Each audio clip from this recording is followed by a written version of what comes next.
Así inicia Es Noticia, Noticia en Profundidad. Qué placer acompañarles. Soy Tatiana Pérez y les saludo desde nuestra sede central en Caracas, en Venezuela. A partir de este momento, en la próxima hora, tenemos 3 temas que son noticia. Aquí están primero desplegados en titulares. En Noticia Cuba. En la ONU, el mundo dijo otra vez no al criminal bloqueo de Estados Unidos contra la isla. 185 países acompañaron al gobierno y pueblo que desde hace 60 años ven cómo aumentan las ilegales sanciones por no someterse a las órdenes de Washington. Lo analizamos.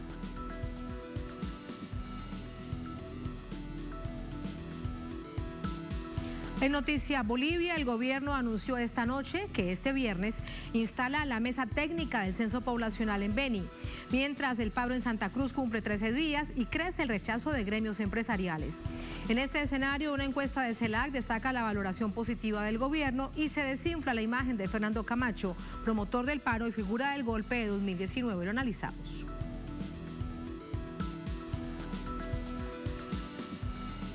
En Noticia Estados Unidos. Dentro de 5 días se define quiénes ocuparán 435 sillas a la Cámara de Representantes y 35 del Senado, que elige 1/3 del total. Republicanos y demócratas buscan en los estados bisagra los votos que necesitan para controlar el poder legislativo. En unas reñidas elecciones en las que se mide el gobierno Biden y la crisis económica como protagonista. Tenemos este panorama en El Noticia.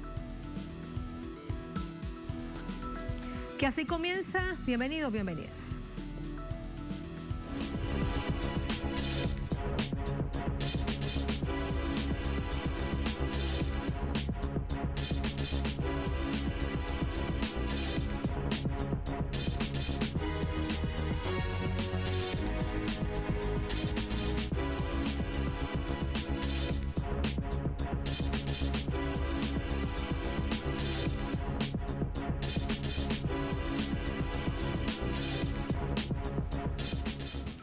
En Noticia Cuba, por 30ª ocasión, Estados Unidos queda aislado ante el concierto de las naciones. En la Asamblea General de la ONU, el mundo votó mayoritariamente en favor de la resolución cubana. Necesidad de poner fin al bloqueo económico, comercial y financiero impuesto por Estados Unidos a Cuba. De cómo los cubanos y cubanas vivieron otra victoria contra el cerco económico más prolongado en la historia contra país alguno, nos cuenta nuestra corresponsal Fabiola López desde La Habana. Mientras la Asamblea General de las Naciones Unidas debatía sobre el proyecto de resolución para poner fin al bloqueo de Estados Unidos contra Cuba, esto sucedía en la capital de la isla. Alzaremos la patria sobre sangrientos hombros, hacia la luz y hacia la vida, no una patria con hambre. El escenario es la Plaza Gramonte de la Universidad de La Habana. Antes, un conversatorio con expertos sobre el impacto de la medida de guerra violatoria de los derechos humanos había ocupado la atención de los estudiantes. Cuba es una amenaza para los Estados Unidos. Bueno, a lo mejor somos una amenaza moral. Y en eso lo digo de corazón. Es difícil explicar cómo este país, a pesar de estar sometido a una guerra, como lo es el bloqueo, logra las cosas que ha logrado. Yo sé que hay un pensamiento de que hay muchas cosas que tenemos que cambiar, que hay muchas cosas que podemos hacer mejor, que tenemos que hacer mejor, pero yo sí también sé que sería mucho mejor sin bloqueo. El momento más esperado se vivió así en la Universidad de La Habana. Ha concluido la votación. 185 naciones votaron a favor de la resolución que exige el fin del bloqueo. 2 lo hicieron en contra y 2 países se abstuvieron. Esta votación se produce en un momento en que el mundo está viendo cómo hay más cubanos que se han ido este año que años anteriores. Ocurre en el momento en que se ha visto que hay desabastecimiento. Ocurre en el momento en que existe una situación difícil que nuestro propio presidente reconoce y combatimos todos los días para tratar de solucionar por nuestros propios recursos, pero en condiciones muy injustas. No es un juego justo, no hay reglas claras cuando yo tengo que cortarte los principales ingresos que recibe un país para decir que ese país no funciona. Después de 30 años, muchos son los que se preguntan, ¿para qué paga Estados Unidos un costo político cada año en la Asamblea General y sufre la humillación de un aislamiento prácticamente unánime de la comunidad internacional? Recientemente, el vicecanciller cubano respondía. El propósito es dejar claro que pagará un precio como lo paga Cuba todo gobierno que se proponga promover políticas sociales y obras de justicia sin consultar al Fondo Monetario Internacional, al Banco Mundial y al gobierno de los Estados Unidos. Ya realmente es una cosa que molesta incluso a los cubanos el hecho de que no se levante una cosa que es ilegal. Ahí vimos el martillo, propiamente dicho, es ilegal, está aprobado por la comunidad internacional, pero lo mejor de todo es que ya esta es la sesión número 30 y como nosotros estamos jóvenes tenemos la disposición de estar 30 sesiones más, esperando 30 votaciones más y esperando 30 veces la comunidad internacional en contra del mismo bloqueo. Tienen miedo a una Cuba sin bloqueo, sinceramente. Es un país, estoy sumamente orgulloso de mi país porque es un país que se ha levantado a partir de cada medida, a partir de recrudecimientos a nivel de COVID y seguimos levantándonos. Entonces, si el bloqueo es una excusa y si el bloqueo es un invento, quítenos el bloqueo y vamos a ver cómo respondemos. Aquí se dice que los cubanos no desistirán en su lucha contra el bloqueo porque es ilegal, injusto, inhumano y constituye una vergüenza para el mundo. Fabiola López, Telesur, La Habana. Así entramos con el análisis. Para ello nos acompaña Karima Oliva, es académica, articulista cubana, nos acompaña desde Veracruz, en México. Karima, bienvenida, muy buenas noches. Buenas noches. Muchas gracias por acompañarnos. Primero, conocer tu valoración acerca de cómo quedó el resultado en lo que ha sido una mayoría en el mundo que dice no más bloqueo en contra de Cuba por parte de Estados Unidos. 185 naciones a favor de la resolución de Cuba, 2 en contra, que son Estados Unidos e Israel, como siempre, 2 abstenciones, Brasil y Ucrania. Pues sí, bueno, pues ha sido arrasador el resultado por 30ª vez, ¿verdad? El mundo apoya a Cuba, ¿no? Y se declara en contra del bloqueo. Creo que, bueno, 185 votos a favor, como tú decías, 2 abstenciones, Ucrania, Brasil, gobiernos de cuño fascista. Y bueno, pues el voto en contra de Estados Unidos y de Israel, que sabemos que históricamente ha asumido una postura totalmente lacaya, ¿no? Y ha respaldado la posición estadounidense en Naciones Unidas. Entonces estamos prácticamente hacia un voto por unanimidad prácticamente, de no ser por estos 4 países, a favor, bueno, del proyecto de resolución para el levantamiento del bloqueo. ¿Por qué crees que Estados Unidos cada año es 30 veces que se ha registrado en los últimos años de manera permanente? Es unánime prácticamente este rechazo mundial a Estados Unidos por este bloqueo económico, comercial, financiero, criminal, ilegal, que no existe además en el marco del derecho internacional. ¿Por qué Estados Unidos se somete cada año a una votación que bien sabe que fracasará en su intento de voltear ese escenario internacional? Bueno, en primera instancia a Estados Unidos no le interesa, obviamente, la opinión pública internacional en torno a este tema. Lo que le interesa es llevar hasta las últimas consecuencias su agenda injerencista, intervencionista con relación a Cuba, que además quiero decirte que yo creo que el objetivo fundamental es que es una agenda reinstauracionista. O sea, Estados Unidos quiere la restauración del capitalismo en Cuba, porque Cuba es un territorio de la región, obviamente, que ellos dominaron durante todo el periodo de la neocolonia. O sea, hay una historia del bloqueo. El bloqueo se instaura cuando triunfa la revolución y se declara el carácter socialista de la revolución. Se lleva a cabo la nacionalización, ¿no?, de las empresas más importantes que Estados Unidos mantenía en el país. Tenía un control sobre la economía, un dominio sobre nuestra economía, también un dominio en el plano político, ideológico. Y bueno, pues el triunfo de la revolución y la transformación que sufrió la sociedad cubana en el rumbo hacia el socialismo, la construcción del socialismo, significó una afectación a los intereses de Estados Unidos en Cuba, y eso es algo con lo que ellos no han superado eso todavía, porque obviamente permanece el mismo interés del dominio económico, político sobre la isla. O sea, desde el punto de vista económico, pues la permanencia del bloqueo responde a los intereses de Estados Unidos de dominar nuestro territorio económicamente, de tener un control sobre nuestros recursos, ¿verdad?, como pasa en otras regiones del continente, o como ha pasado históricamente en otras regiones del continente, o como era Cuba antes del 59. Pero también desde el punto de vista simbólico, el bloqueo cumple un objetivo fundamental, que es adjudicar justamente al fracaso, al supuesto fracaso del socialismo, todas las dificultades que se están viviendo en Cuba. Y tenemos que ver que estamos en un momento de crisis económicas y muy importante, una crisis económica que se vio recrudecida durante la pandemia. La pandemia asestó un duro golpe, ¿no?, a los renglones más importantes del desarrollo económico en el país. En este momento ellos recrudecieron el bloqueo con un paquete de nuevas medidas de carácter unilateral, y obviamente pues el bloqueo tiene un impacto en todos los renglones de la vida del país, tiene un impacto también en el orden cultural, subjetivo, ideológico, y el objetivo es achacar todas las dificultades y contradicciones que estamos viviendo, que son inducidas por el bloqueo, porque la crisis económica es una crisis económica inducida, y esta crisis económica inducida estructura las situaciones, las limitaciones que estamos viviendo en todos los planos.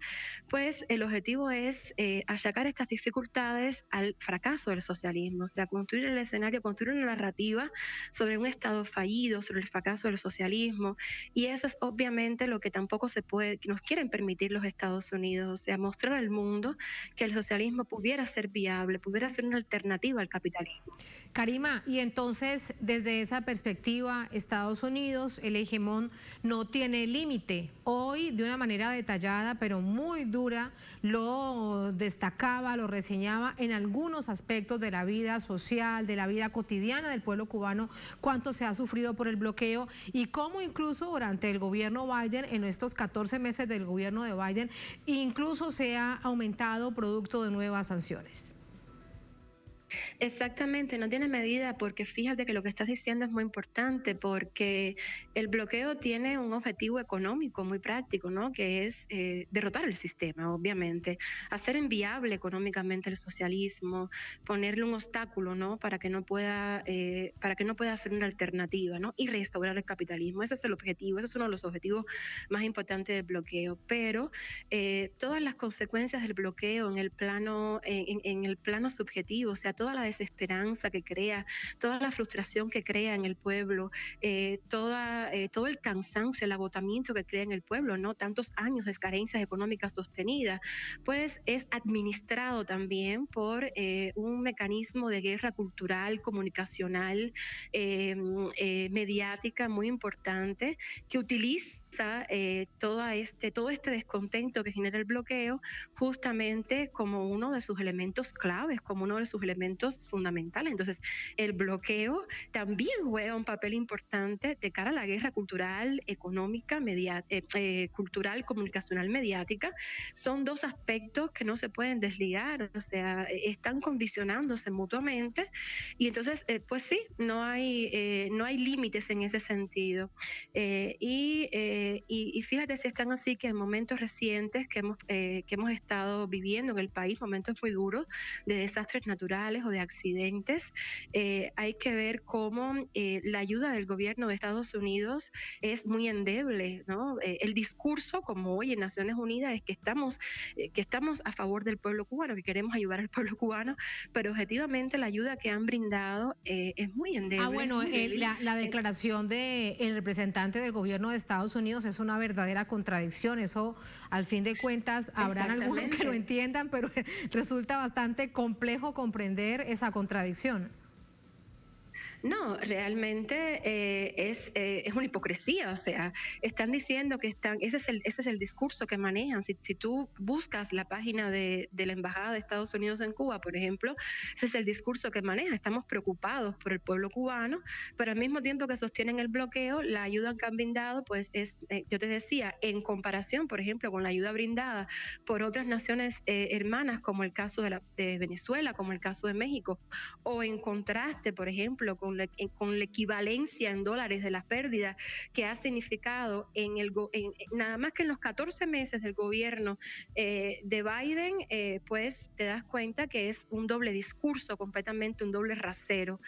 Fíjate que Biden, a pesar de haber sido vicepresidente durante la administración de Obama, que Obama dio un giro, ¿no?, en la política con los mismos objetivos, fíjate, pero a través de medios diferentes dio un giro, pues la agenda de Biden ha estado estado mucho más cercana a la agenda de Trump que a la agenda del propio presidente Obama, del Partido Demócrata, ¿no? En el caso de cuando Obama estuvo en la administración. Sí, y con respecto a otras naciones del mundo, por ejemplo, naciones europeas que han votado también de manera permanente en contra del bloqueo, pero que no se ve en la práctica un apoyo mucho más evidente, visible y que acompaña al pueblo cubano. ¿Cuál es tu opinión con respecto a ello? Bueno, en efecto, yo creo que agradecemos muchísimo el voto a favor de la resolución de todos los países del mundo, incluyendo los países europeos, pero sí, yo creo que Estados Unidos todavía ejerce una hegemonía importante con relación a ellos mismos, por ejemplo, a Europa. También se está viendo en el conflicto con Ucrania y han asumido una postura muy de respaldo, ¿no?, al gobierno de Estados Unidos, que también, por supuesto, ejerce todo tipo de presiones sobre diversos gobiernos en el mundo. Eso también es conocido, ¿no?, para en relación con la postura respecto a Cuba. Y fíjate que es muy importante que en Europa también, pues tú vas a ver las grandes maquinarias mediáticas, tú vas a ver periódicos como El País, por ejemplo, y están todo el tiempo también como parte de esta agenda mediática contra Cuba, están todo el tiempo respaldando, ¿no?, el relato estadounidense del Estado fallido, del Estado represor, del Estado violento.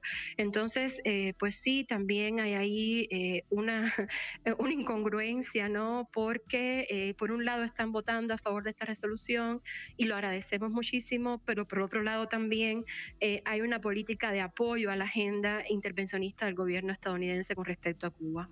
Antes de despedir, yo creo que la derecha internacional, sí, ¿no? Sí, te entiendo, sobre todo si lo vemos con el ejemplo que planteas. El País es un periódico de España, El País de España, aunque tenga filiales en distintas partes del mundo. Aquí incluso en nuestra América Latina se ubica a la derecha de la derecha, por lo menos en nuestro continente, pero el gobierno de España vota en contra del bloqueo, así que realmente por eso es que también hay estas dudas de se vota de esta manera, pero y se agradece sin duda, pero se necesita hacer más. ¿Qué sería ese más para apoyar al pueblo cubano para que Estados Unidos acabe con este bloqueo criminal? Bueno, el más sería reconocer la libertad, el derecho a la autonomía de los pueblos, ¿verdad? El derecho a los pueblos a elegir su sistema político, el derecho a elegir el rumbo, ¿no?, político con que quiere vivir cada país, ¿no? Y yo creo que habría que superar muchísimo esa mentalidad colonialista que tiene todavía Estados Unidos, que tiene también Europa, ¿verdad? De querernos, en primer lugar, de responder a los intereses de dominación económica de nuestros territorios, de nuestra mano de obra, ¿verdad? Y en segundo lugar también de esa perspectiva de tenernos que decir cuáles son las mejores formas de hacer gobierno, cuáles son las mejores formas de hacer sociedad, cuáles son las mejores formas de vivir. Yo creo que hay que superar esa mentalidad colonialista, pero por supuesto que eso choca con intereses económicos muy grosos que también están incidiendo ahí, ¿no?, en el orden de este sistema mundo capitalista. Yo creo que hay que superar también el capitalismo y que habría que empezar por ahí para poder tener pues mucha más soberanía aquí en el sur y para poder también vivir en un mundo que respete también esas diferencias, ¿no? Falta muchísimo por hacer todavía en ese sentido. Muchísimo falta por hacer y más cuando vemos, no específicamente en nuestra América Latina, pero sí en Europa. Karima, con esto te quiero despedir. ¿Cómo de nuevo aparecen gobiernos que acompañan el capitalismo, pero de la manera más salvaje a través de un proceso de extremo conservador? Muchísimas gracias, muy buenas noches. Buenas noches a ustedes y muchísimas gracias por apoyar a Cuba. Muchas gracias, hasta luego. Así vamos a la primera pausa en esta emisión de Es Noticia. Al volver en Noticia Bolivia, el gobierno anunció que este viernes instala la mesa técnica del censo poblacional, será en Trinidad Beni. Mientras el paro en Santa Cruz cumple 13 días y crece el rechazo de gremios empresariales. En este escenario, una encuesta de CELAC publicada hoy destaca la valoración positiva del gobierno y se desinfla la imagen de Fernando Camacho, promotor del paro y figura del golpe de 2019. Analizamos este escenario en su conjunto con la ministra de la Presidencia de Bolivia, Marianela Prada. En minutos estamos en Es Noticia.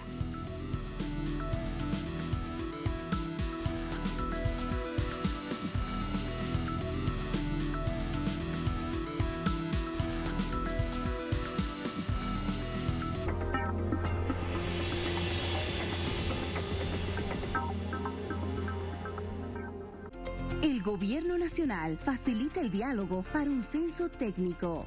Todos estábamos contentos con la posición de apertura ya del gobierno. Se ha dado el uso de la palabra absolutamente a todos con la voluntad y apertura para que presenten todas las propuestas. Cada alcalde dio su versión respecto al tema de las fechas y nosotros estamos convencidos de que el censo es técnico y no político. Felicitar a nuestro hermano presidente por esa posición importante, democrática, de poder convocar a los actores fundamentales.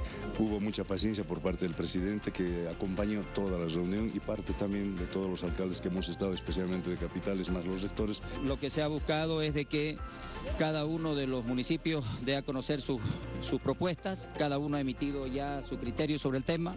Esa es la muestra y la apertura que tiene nuestro presidente, nuestro gobierno nacional, de seguir construyendo este censo con consenso. Unidos, estamos saliendo adelante.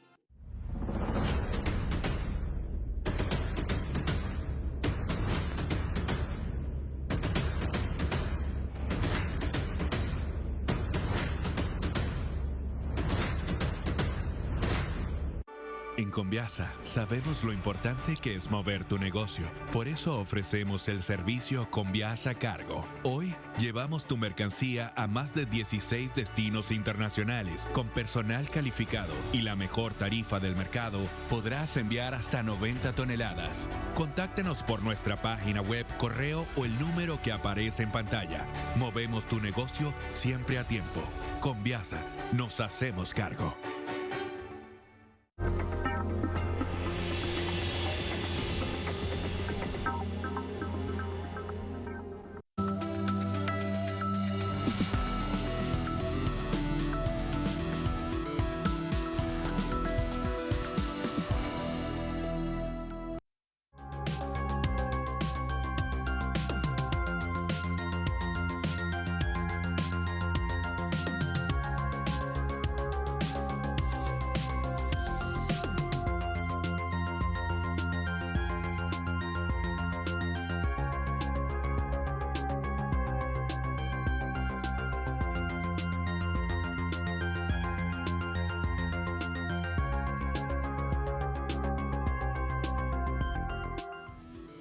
En Noticia Bolivia, el gobierno mantiene los intentos por dialogar con la oposición en Santa Cruz, que continúa en paro promovido por Fernando Camacho, el gobernador.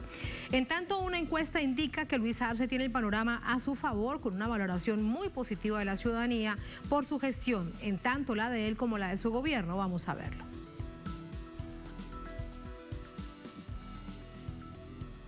El gobierno anunció la instalación de una mesa técnica este viernes en Santa Cruz para definir la fecha del Censo de Población y Vivienda, con el objetivo de pacificar el país. Avanzar hacia el logro de la tranquilidad y de la certidumbre al pueblo boliviano y a las familias cruceñas principalmente, va a instalar el día viernes la comisión técnica que va a ser la encargada de trabajar la fecha definitiva del día del empadronamiento. Esta comisión técnica va a tener la presencia de representantes de organismos internacionales y en el marco del mandato emergente del Encuentro Plurinacional por un Censo con Consenso, se va a instalar esta comisión técnica. El Comité Cívico de Santa Cruz, que ha venido utilizando el asunto como pretexto para una huelga indefinida que cumple hoy 13 días, anunció que participará en la comisión técnica. Vamos a asistir con nuestros técnicos, vamos a hacer valer nuestra posición. Creemos que tenemos un comité técnico a la cabeza de la universidad que tiene todas las facultades para defender. No se olviden que nosotros hemos hecho un proyecto. Pese a las intenciones desestabilizadoras de la derecha, en ese departamento, el gobierno tiene el escenario político y social a su favor. De acuerdo con la última encuesta del Centro Estratégico Latinoamericano de Geopolítica, CELAC, tras 2 años de iniciado su mandato, El 51% de la población boliviana valora de forma positiva la gestión de Luis Arce, aval de la ciudadanía que se sustenta en la buena valoración de la gestión económica. Además, el mandatario recoge una imagen positiva en el 47,8% de los encuestados. Por otro lado, la mayor parte de quienes manifiestan rechazo por el gobierno opina que la oposición no tiene un liderazgo definido y cerca de los principales referentes de la oposición, el 75% manifiestan sentir indiferencia, decepción o rechazo. Allí parte del panorama de la última jornada. Entramos al análisis, como les planteábamos antes de la pausa. Nos acompaña a esta hora desde Santa Cruz, en Bolivia, en esta nación andina, Marianela Prada, ministra de la Presidencia de Bolivia. Ministra, bienvenida. Muy buenas noches. ¿Cómo está? Buenas noches, Tatiana. Un gran gusto y saludar a través de Telesur a toda nuestra patria grande. Muchísimas gracias. Quiero comenzar esta conversación con usted con la noticia que han entregado esta noche. Este viernes, dentro de unas horas, se instala la mesa técnica del censo poblacional. Eso será en Trinidad, en Beni. Quiero preguntarle cómo será en términos además de asistencia nacional, internacional, cómo se organiza el gobierno y las instituciones que lo acompañan para ello. Nosotros el 28 de octubre, Tatiana, tuvimos un encuentro plurinacional por un censo con consenso a la cabeza de nuestro presidente del Estado Plurinacional de Bolivia, Luis Alberto Arce Catacora. En este encuentro participaron aproximadamente 300 autoridades electas de nuestro país, es decir, que estuvo una amplia mayoría de participación y representación de tanto gobernaciones, alcaldías, autonomías indígenas originarias campesinas, regiones autónomas, una región autónoma que tenemos en nuestro país, y estuvieron también presentes los rectores del sistema universitario público en este importante encuentro que además ha sido histórico,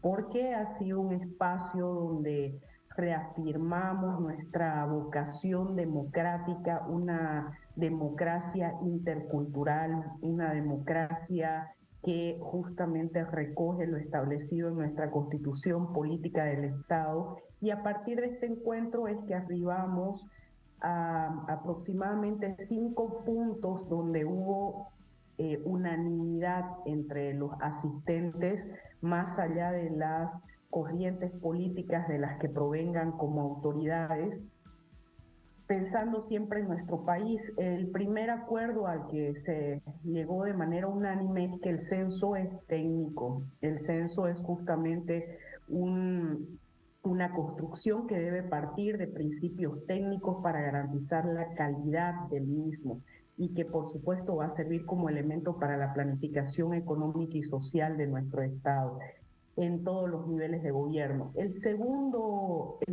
acuerdo es que debemos tener un censo inclusivo, es decir, un censo que no deje a ninguna comunidad al margen, que todas y todos seamos censados, y esta fue una voz que justamente manifestaron en este encuentro plurinacional representantes de las autonomías indígenas originarias campesinas, para que se tome en cuenta sus realidades económicas, sociales, culturales y también geográficas, y lo que pasan a nivel productivo en determinadas épocas del año e incluso situaciones climatológicas. Entonces, ese fue el segundo punto. El tercero fue que la fecha debe ser determinada técnicamente. Y esto es muy importante porque la fecha del censo, y a esto apunta esta reunión a la que usted hacía referencia, en este encuentro plurinacional se determinó que la fecha del censo debe ser utilizada técnicamente. No podemos hacer del censo una bandera política, sino que debe ser construida y determinada técnicamente, así como todo el proceso censal. Y luego otros puntos de acuerdo referidos a la distribución de los recursos a partir justamente del resultado del censo, y uno último que tiene que ver con las garantías constitucionales referidas a las autoridades electas para que ninguna autoridad, y ahí en realidad todas y todos hemos coincidido en que ninguna autoridad electa debe ser hostigada, amenazada, como lamentablemente está sucediendo con algunos alcaldes en la ciudad de Santa Cruz de la Sierra. Ese es el contexto y el marco en el cual se convoca esta reunión, la comisión técnica que se establecerá mañana en el departamento de Beni, en la ciudad de Trinidad. Es un censo muy importante porque acompaña el desarrollo futuro del país, ministra, pero como usted bien lo recuerda, es utilizado de manera política por el gobernador de Santa Cruz y por los cívicos que, entre otras cosas, han dicho que se van a sumar a esta mesa técnica en Trinidad. Después de tantos días del gobierno de llamarlos al diálogo, han dicho que se van a sumar a este proceso. ¿Cómo lo han logrado? ¿Qué hizo usted? ¿Qué hizo el gobierno para que tomen esta decisión que además necesita del consenso de todo el país y seguramente muchísimos pobladores en Santa Cruz quieren verse representados en esta mesa técnica? Sí, Tatiana, nuestro presidente del Estado Plurinacional de Bolivia, un presidente constitucional, un presidente electo con más del 55% de los votos luego de haber recuperado nuestra democracia gracias a la lucha, a la conciencia, a la unidad del pueblo boliviano, es quien marca el camino para la construcción de un censo con consenso a partir de un espacio de diálogo aproximadamente en julio, segunda semana de julio, 12 de julio, donde se realiza un Consejo Nacional de Autonomías y ahí se invita a las autoridades electas que forman parte de este consejo para tratar únicamente el tema del censo. En esta oportunidad, el gran ausente de este espacio de diálogo fue el gobernador de Santa Cruz. Nosotros en Bolivia tenemos 9 gobernaciones, 9 departamentos que hacen a nuestro Estado Plurinacional de Bolivia. Asistieron 8 de los 9 gobernadores de distintas corrientes políticas y el gran ausente fue el gobernador de Santa Cruz. Y lamentablemente, luego de que es ausente justamente él en estos espacios de diálogo, sale con una serie de cuestiones levantando la bandera del censo como una bandera política en realidad. Y eso es algo que hemos cuestionado muchísimo porque no se puede hacer del censo un instrumento de desestabilización, un instrumento de confrontación entre bolivianas y bolivianos. Hemos seguido nosotros como gobierno, el trabajo por el censo ha continuado en distintos espacios que hemos ido generando de socialización técnica en relación al censo, en reuniones con alcaldes, en reuniones con rectores. Hemos conformado también una mesa técnica de diálogo incluso con organismos internacionales como la UNPA, como CELADE, que forma parte de la CEPALI, que están haciendo el acompañamiento técnico como organismos especializados en el tema para la realización del censo, y a una mesa específica que fue para tratar el tema relacionado al censo, a cronogramas. No asistieron tampoco en Santa Cruz y luego hemos estado intentando en varias oportunidades e incluso una aquí en Santa Cruz que fue ampliamente difundida porque fue transmitida al vivo, la reunión en la que el gobernador de Santa Cruz abandonó la mesa del diálogo, reafirmando una vez más que no tiene una vocación genuina de diálogo constructivo ni propositivo, y que también lamentablemente hay algunas otras personas en nuestro departamento de Santa Cruz que han buscado y han hecho del censo una forma de instrumentalización para desestabilizar a nuestro gobierno democráticamente electo. Y eso es importante señalarlo como lo que es, Tatiana, porque vemos con mucha tristeza, con mucho dolor, que se está reeditando por varias personas una receta para buscar sacar a un gobierno democráticamente electo, ¿no? Entonces, vamos varios días de paro, como usted bien lo señalaba, un perjuicio enorme al departamento de Santa Cruz, más de 400 millones de pérdida que se cargan lamentablemente sobre las espaldas de los más pobres, de las familias que viven de lo que ganan al día, de las familias que realmente son las que le ponen el hombro a nuestra economía como clase obrera, como campesinas, campesinos y pueblos indígenas. Hemos visto lamentables hechos de violencia que se han generado contra poblaciones indígenas y también vulneraciones a sus derechos al trabajo, el derecho a la alimentación, derecho a la educación, a la salud, a la libre circulación. Esto, ministra, contrasta de una manera bastante amplia con una encuesta que se ha conocido hoy por parte del Centro Estratégico Latinoamericano, CELAC. Por ejemplo, con respecto a la imagen del gobernador de Santa Cruz, Fernando Camacho, esta figura visible del golpe de Estado de 2019, tiene una imagen positiva solo del 22,6%, Manfred Reyes Villa 35,7% y Eva Copa 34,1%. En tanto, el 51% de la población boliviana, son las cifras de la CELAC que se han conocido hoy, valora de manera muy positiva la gestión del gobierno del presidente Luis Arce. ¿Usted cómo nos ayuda a comprender esto que significa en el país? Porque además en este marco es importante verlo sobre qué músculo tienen estas figuras golpistas, en particular Luis Fernando Camacho, gobernador de Santa Cruz, para tratar de imponer una voluntad política sobre un gobierno.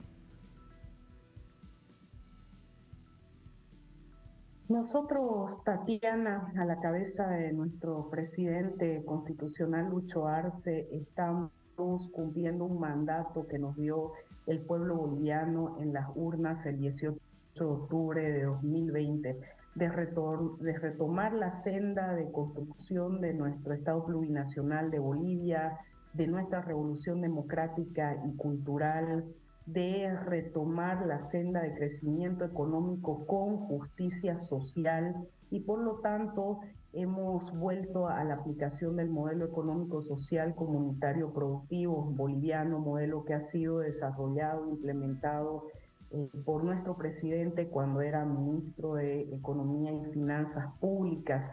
Entonces, en muy corto tiempo, gracias a justamente hemos retomado este camino y gracias fundamentalmente, como siempre lo señalamos, a la confianza del pueblo boliviano y al trabajo del pueblo boliviano, que es quien en definitiva hace girar esta rueda de la economía, hemos retomado la senda de la estabilidad, de la certidumbre, de la esperanza para el pueblo boliviano. Hemos encontrado nuestra economía en una situación catastrófica, con un decrecimiento de menos 12% aproximadamente, que no lo experimentábamos en los últimos 40 años, altas tasas de desempleo, nuevamente de pobreza, de desigualdad. Entonces hemos nuevamente trabajado ahí tanto en lo que hace a la aplicación de políticas económicas y sociales para revertir esta situación. Y hoy estamos nuevamente creciendo con un crecimiento económico sostenido, con una reducción histórica de la pobreza, una reducción histórica, los índices más bajos de nuestra historia, en realidad, en lo que hace también a la brecha entre ricos y pobres, a disminución de desigualdades. Entonces, la aprobación del presidente obedece a eso, a que él está trabajando, cumpliendo con un mandato que nos ha dado el pueblo, y nuestro pueblo es sabio, nuestro pueblo está en permanente contacto con el presidente y ve el trabajo que está haciendo para reconstruir nuestra patria de donde nos la dejaron lamentablemente, para reconstruir nuestra economía, para avanzar en nuestra política que nos hemos trazado, industrialización con sustitución de importaciones, de desarrollo económico y social, de crecimiento con justicia social. Y por otro lado vemos, y usted lo acaba de señalar justamente en esta encuesta que realiza CELAC, la aprobación que tiene el gobernador de Santa Cruz, que por supuesto obedece a dos factores fundamentales que yo identifico, y además como cruceña del departamento donde él es gobernador, a una incapacidad de gestión absoluta para dar resultados y atender las necesidades del pueblo cruceño. Entonces, esta incapacidad de gestión, por supuesto, él busca darle la vuelta a partir del escenario que mejor conoce, que es el de la violencia, que es el de la confrontación, que es el de la desestabilización, que es el de buscar lo que no consigue y no consiguió por las urnas a nivel nacional, buscarlo a través de vías antidemocráticas. Pero nuevamente ahí les reitero, Tatiana, de que hay una alta conciencia de nuestro pueblo organizado y movilizado en defensa de nuestra democracia, en defensa del derecho al trabajo y en defensa de nuestro derecho a la economía, a lo que tanto está costando al pueblo boliviano para reconstruir nuestra patria, reconstruir nuestra economía y tener estabilidad entendida como un patrimonio del pueblo, estabilidad política, económica y social. Ministra, ¿esto marca la diferencia con respecto al año 2019, cuando se da el golpe de Estado al entonces presidente Evo Morales? ¿Me escucha, ministra? Sí, ahora la escucho. Bien, gracias. Le pregunto si esto plantea realmente la diferencia y Luis Fernando Camacho hoy no tiene la fuerza ni los medios a nivel nacional, se encuentra solamente con aquellos que lo acompañan, estos llamados cívicos, y quienes están con él en Santa Cruz, pero no a través del músculo nacional para pensar en un escenario como el del año 2019, cuando se da el golpe de Estado al presidente Evo Morales. En este momento, por supuesto que ha habido una alta conciencia, lo reitero, de parte del pueblo cruceño y por supuesto del pueblo boliviano en general, de lo que se buscó el 2019 y lo que se pretende reeditar en estos tiempos. Nuestro pueblo ha sufrido muchísimo, hemos vivido masacres, hemos vivido terribles violaciones a los derechos humanos, ejecuciones sumarias que han sido recogidas en distintos informes, y por supuesto es la conciencia del pueblo, la unidad del pueblo la que luego no solamente en las calles, sino también en las urnas, vuelve a ratificar el modelo de Estado que quiere, el Estado que quiere construir, el proceso que quiere recuperar, y justamente la senda de una estabilidad y de un bienestar que nosotros lo constituimos a partir de naciones indígenas originarias campesinas como un horizonte político civilizatorio que es el del vivir bien para todas y para todos. Entonces, en ese sentido, sí, la situación es distinta, Tatiana, sin lugar a dudas es distinta, porque claramente se tiene la identificación de los actores que pretendieron justamente el 2019 dar este golpe de Estado, que dieron, quiénes fueron los actores que generaron y lo que hoy están pretendiendo hacer, ¿no? Por parte de, como le digo, personas como es el gobernador de Santa Cruz, Luis Fernando Camacho, y otras personas que buscan reeditar por vías no democráticas, por vías no constitucionales, reeditar lo que viene a ser el 2019. Y además es importante señalar aquí que hoy él, estando como autoridad del departamento de Santa Cruz, con una gestión tan desgastada, con una popularidad que estaba en caída y que continúa así como lo reflejan las encuestas, busca volver a reposicionarse en el escenario local, porque claramente en el escenario nacional él sabe que no tiene las condiciones para hacerlo, sino en el escenario local, a partir de lo que él se alimenta de la confrontación, él se alimenta de la violencia y él se alimenta de escenarios de confrontación. Ese es su escenario, no es por supuesto el de gestión, no es el del diálogo, no es el de la democracia, porque, como lo reitero, él ni siquiera participa de los escenarios democráticos que se construyen y que se abren en nuestro Estado plurinacional para dar soluciones y alternativas a distintas temáticas o problemas que atañen a nuestro Estado. Entonces, yo creo que hoy hay una alta conciencia del pueblo boliviano respecto a lo que está sucediendo y además una alta conciencia respecto a quienes perjudica este paro. Mire usted lo que hemos venido señalando con relación al paro y a quienes se les carga la factura del paro, a la clase trabajadora, a quienes viven de lo que ganan al día. En realidad, ahí... Incluso, ministra, permítame aquí hacer un paréntesis, porque no es solamente aquellos que deben salir a trabajar en la vida laboral formal e informal, sino que también estamos viendo cómo desde unos días hacia acá hay gremios empresariales, gremios industriales, agrícolas, que están rechazando este paro allí en Santa Cruz.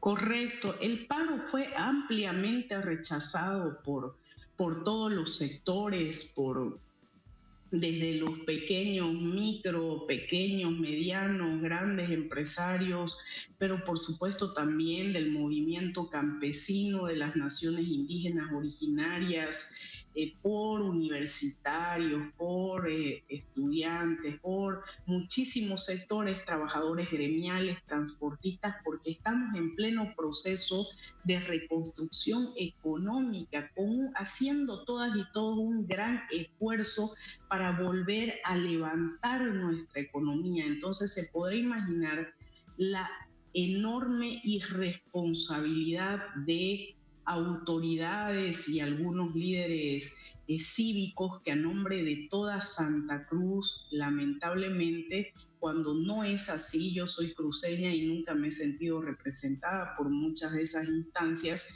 y como muchas y muchos otros cruceños también, pero hablan a nombre de toda Santa Cruz y determinan este tipo de medidas en total contrarruta a la senda de reconstrucción económica que nos ha marcado el pueblo boliviano,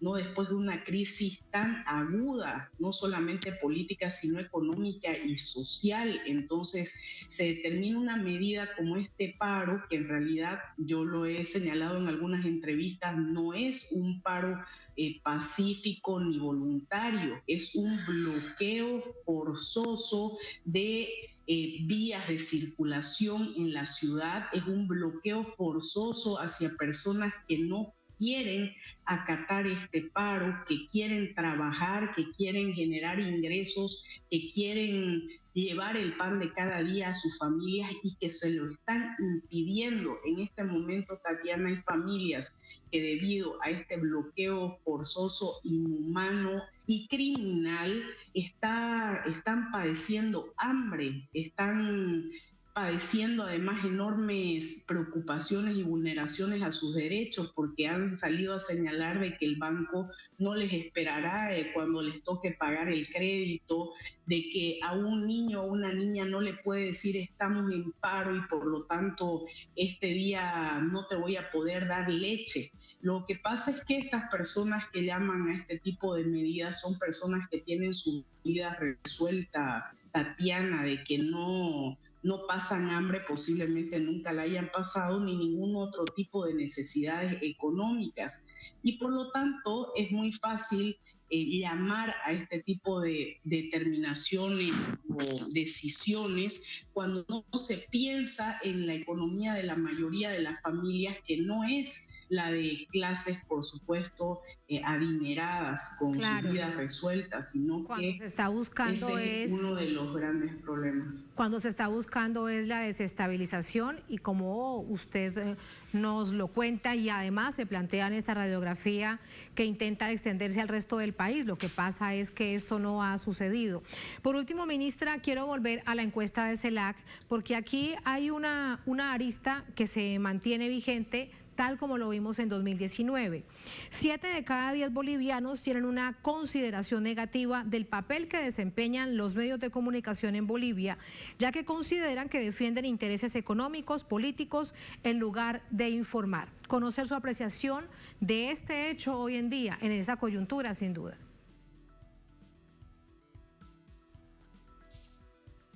El rol de los medios de comunicación es fundamental, Tatiana, en todo tipo de coyunturas. El rol de los medios de comunicación para poder informar todas las aristas de la realidad, todas las partes, todos los actores que intervienen en determinadas coyunturas. Sin lugar a dudas, yo siempre he pensado y lo he señalado también en reuniones que he tenido con los medios, que he tenido con periodistas, dialogando en el marco del total respeto en relación a los medios, a la enorme responsabilidad que se tiene en momentos, por decirle, que son de reconstrucción de nuestro país luego de una profunda crisis, y cómo coadyuvan los medios de comunicación a acompañar este proceso de reconstrucción de nuestra patria, acompañar justamente al pueblo boliviano en esta reconstrucción, y también el rol que cumplen los medios en momentos como esta coyuntura a la que usted acaba de hacer referencia en el caso de Santa Cruz. Y siempre ahí la exhortación, ¿no?, a que mostremos cuál es la realidad. Mostremos, por ejemplo, lo que viene a ser el derecho de la protesta en el caso de las personas que deciden parar, que debieran parar, pero sin perjudicar al resto que no quiere parar. Y mostremos la realidad, que yo lo llamo el lado oscuro de este tipo de los llamados paros cívicos, y que muchas veces no están visibilizados en muchos espacios, que se da en barrios que son periféricos, que se da en barrios que son empobrecidos, que se da en comunidades tanto urbanas como rurales de naciones indígenas originarias campesinas, y que se da también en el campo, ¿no? Entonces, es sin lugar a dudas y sigue siendo un gran desafío. Hay muchos medios y yo valoro y destaco el trabajo que cumplen en situaciones como esta, donde se ve reflejada la realidad que normalmente un sistema hegemónico corporativo a nivel de medios no suele mostrar. Y valoro y lo he destacado en varias oportunidades, que se muestre realmente lo que normalmente se tiende a invisibilizar por parte de grupos corporativos, políticos y económicos. Pero por supuesto sigue siendo un gran desafío para otros medios de comunicación, y que vemos el rol que en este momento es tan necesario hacer ese llamado, y lo he hecho por muchos temas, y por supuesto en esta coyuntura también.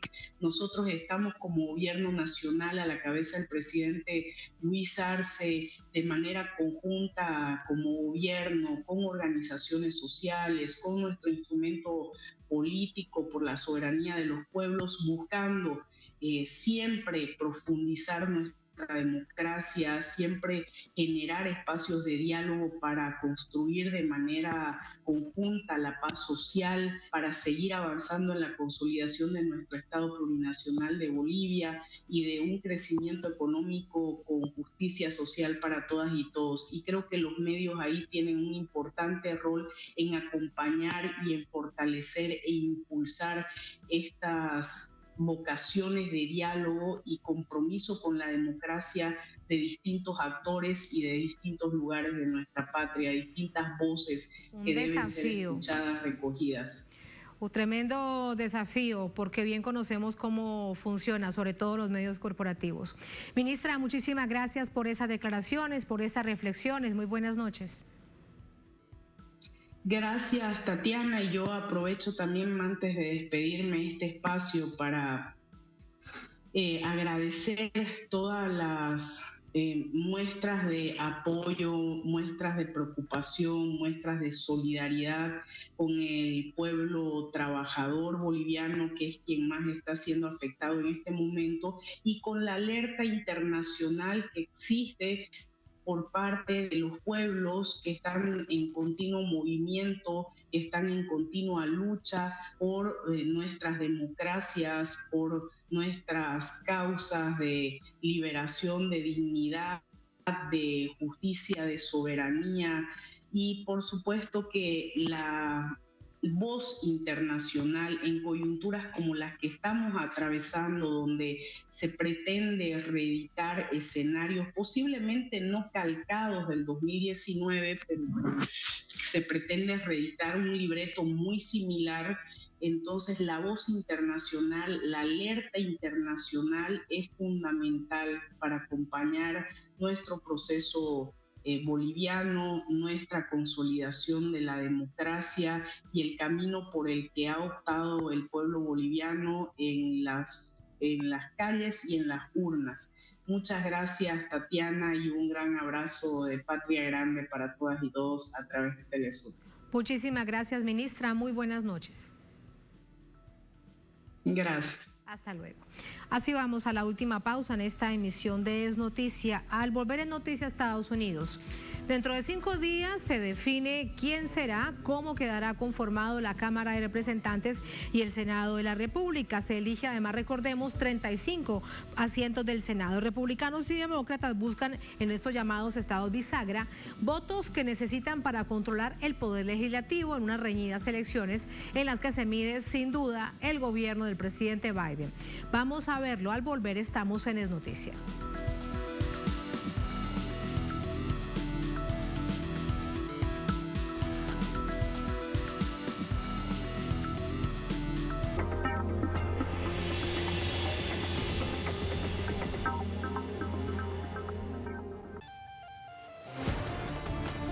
Cada año miles de personas abandonan su tierra para alcanzar nuevos horizontes. Una realidad de pueblos que luchan por su libertad. Conoce las diversas causas de quienes viven entre fronteras. Jueves, solo por Telesur.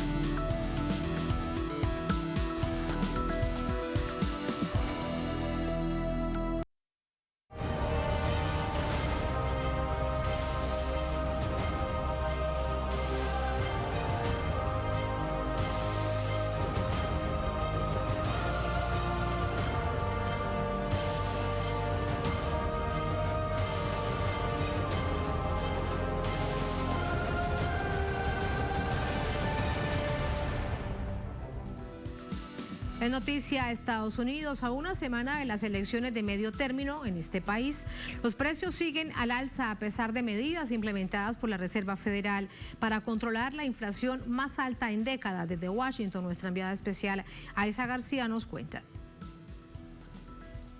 A Juan Flores le tocó hacer compras hoy. Le desanimó a adquirir menos comida que un mes atrás con el mismo dinero. Uno iba al supermercado, con $50 uno llevaba la carretilla llena, y hoy en una bolsita se le van $50, $100 y ha subido demasiado la vida, el costo de toda la comida. Es bastante diferente, el costo de la vida es demasiado caro. Mayra trabaja en el gobierno y se queja de que los salarios no crecen tanto como la inflación. Tengo 2 bolsas, costo de $50, con lo que antes se compraba 3 bolsas, 4 bolsas, suficiente para la familia. Hoy esto solo alcanza para 2 o 3 días. Está increíble, no hay moderación. La inflación acumulada al día de hoy supera el 8%. Este analista explica a quiénes afecta más. Las personas que tienen ingresos fijos, las personas que ganan un salario que no les alcanza, porque los salarios no están a la misma altura que los precios. Las cifras son de que la inflación sube 8%, pero los salarios apenas subieron 5%. Entonces, usted va al mercado y lo siente. Y lo sienten con más fuerza quienes ganan menos. Hay que dejar de hacer o de comer a veces muchas cosas que quieres o de ponerte cosas porque no te alcanza. Entonces, el último mes que, por ejemplo, hicimos mercado, nos dimos cuenta que la canasta familiar está súper alta en Estados Unidos. Ya no se puede mercar igual que antes. Por otro lado, el alza de los precios y de las tasas de interés detienen a muchos a adquirir una casa. Cifras del Departamento del Comercio indican que la compra-venta de bienes raíces se contrajo en 7.4%, algo que no se veía desde el año 2000. En Estados Unidos, a principios de año, conseguir una hipoteca para comprar una casa, usted pagaba 3% de interés. Hoy paga 7%. Entonces el costo del dinero se ha ido para arriba y la gente está dejando de comprar casas. La vivienda es un sector donde la inflación ha pegado más fuerte. Pero pareciera haber pegado por todos lados. Las señales están a la vista. Las ofertas navideñas, por ejemplo, aparecieron a mediados de octubre. Entre tanto, el presidente Joe Biden celebró el crecimiento de 2.6 que registró la economía en el último trimestre. Dijo que las cosas se ven bien, pero la percepción de los votantes podría ser otra y se verá cuando se cuenten los votos para el Congreso el próximo 8 de noviembre. ¿Será que algo tiene que celebrar el presidente Biden en medio de esta profunda crisis económica? De esto y más le pregunto más a esta hora de la noche a nuestra enviada especial a Washington, a Isa García. Hola Isa, muy buenas noches, pero primero consultarte cómo van las encuestas, cómo van las proyecciones sobre conformación de ambas cámaras, Cámara y Senado, que se lo disputan de una manera tan reñida republicanos y demócratas. Qué gusto estar contigo en Es Noticia, Tatiana. Lo has dicho muy bien, históricamente el partido en el poder suele perder posiciones en el Congreso, así que hay que seguir de cerca las encuestas. En la Cámara de Representantes las encuestas proyectan que los demócratas perderían la mayoría que tenían desde 2019.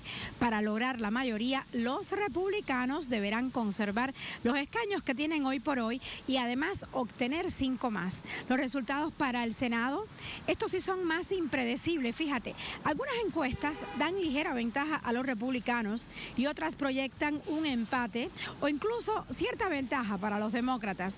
Y bueno, quiero decirte que hay estados donde la competencia está bastante fuerte para esta elección y te menciono Arizona, Georgia, Nevada y Pensilvania. Mira, Tatiana, ahora que la situación es bastante tensa y bastante polarizada. Tal vez una cosa tenga que ver con la otra, pero lo cierto es que hay una guerra también de encuestas, porque todos los días salen nuevas encuestas y los medios, cada quien da su encuesta, pero bueno, hay que esperar al martes 8 de noviembre, Tatiana. Y que ponen además los pelos de punta ante la opinión pública. Además, ese es un proceso de elecciones de medio término donde se eligen por lo menos 30 gobernadores, 30 gobernaciones. Quiero preguntarte acerca de ese panorama electoral. Efectivamente, se van a elegir 36, Tatiana, 36 de las 50 gobernaciones. Y bueno, este es un proceso también complejo para los estados. Hay estados que seguramente se van a mantener con los gobernadores actuales, como puede ser el caso de Texas. Pero hay que ver qué va a pasar este martes. Hay una riña muy fuerte. De hecho, hay gobernadores o candidatos a gobernadores que han dicho que si ellos no ganan la elección, pues que se van a ir a las calles y que van a corromper esta elección. No lo dicen con esas palabras, pero prácticamente es así lo que va a pasar. Muy al estilo de lo que hizo Donald Trump hace 2 años, en el 2020, cuando perdió la elección.